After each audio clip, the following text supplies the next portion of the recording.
Private equity as an industry is new, and the goal of these interviews is to examine this growing field and its economic impact on all of us. I'm Miriam Varadi, author of the book Merchants of Enterprise, a book about Canadian private equity. Our topic today is the National Post, from public to private company, and my guest is Paul Godfrey, President and CEO of Post Media Networks. Paul has played a key role in many major Canadian business sales. He's seen public companies go private and private companies go public, and therefore has a wealth of experience. Welcome, Paul. I'm delighted to be here. Thank you. Paul, we're going to talk about the sale of the National Post. I followed that sale, and I thought it was a gut-wrenching, cliff-hanging deal. Meanwhile, you were in the middle of it. So describe the players and the deal. Well, there are a number of players that participated in the CCAA process, including the Toronto Star, Michael Sifton, and of course a bunch of hedge funds who owned the subordinated debt. Most of them were Americans out of New York. There were a couple of rounds of bids. Ultimately, the subordinated debt holders decided in order to protect their investment, they outbid everybody else and subsequently acquired the Post Media, what's now known as Post Media, and asked me to be the CEO. So that's really interesting. But as I understand it, there were two types of bidders.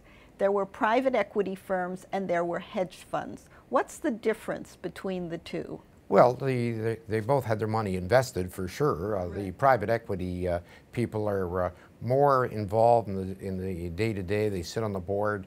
The hedge funds out of New York normally are short-term investors.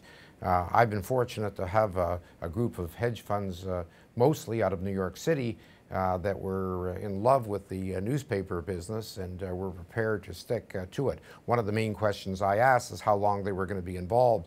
They said a minimum of 3 to 5 years, and they said, look, we've been involved in investments up to 10 years. These people have been absolutely great to deal with, and over the first full year of business, they've lived up to their promise to allow me to run the company, and it's been great working with them. But the norm is usually for hedge funds to be shorter-term investors and not to be involved with their companies. Is that right? That's the norm. We have one of the hedge funds, Golden Tree Asset Management, who are a member of our board, but they do not interfere with the business. They allow me to run the business with my management team, and they've been terrific to deal with. Also, particularly noteworthy in this case is that the National Post now has foreign ownership, so it's gone from Canadian to foreign ownership. How do you feel about foreign ownership of the media? Well, actually, Post Media, which is the holding company that owns the National Post, it's quite interesting that the fact is that although they are foreign owners, today, for newspapers to be successful, they have to have a great content of local news. Without local news, you're just not going to sell newspapers today. With the advent of things like Fox News and CNN, national and international news is covered by them, including the Canadian networks as well. So I don't think that there's a concern as much today as there was in yesteryear, where they worried about foreign ownership, usually Americans coming in and Americanizing Canadian newspapers. That won't happen today because the fact is if they do not provide local news, they're just not going to make it. What's also really interesting about this deal is that recently the National Post has been listed on the TSX, but you didn't do an IPO. That's very unusual. Why did you do it in that fashion? Well, Post Media is the listed company.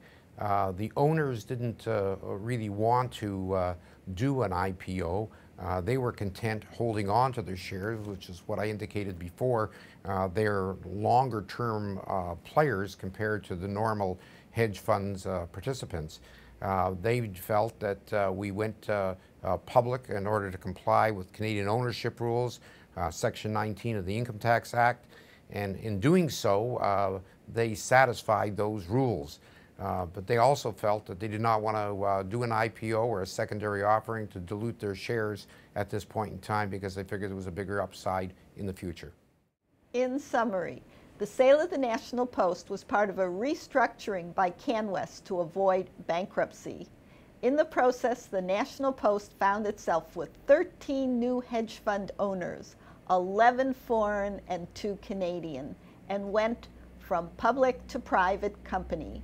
There are 2 particularly noteworthy features of this deal. One, there were 2 types of bidders. There were private equity firms and hedge funds. The difference between the 2 is that private equity firms tend to be more long-term investors and take long horizon for their investments, whereas hedge funds have a trading mentality and therefore are often, as in this case, involved in the restructuring of companies. The other thing is that private equity firms tend to be hands-on, active owners of the companies they buy, whereas hedge funds are hands-off. Another noteworthy feature is the foreign ownership.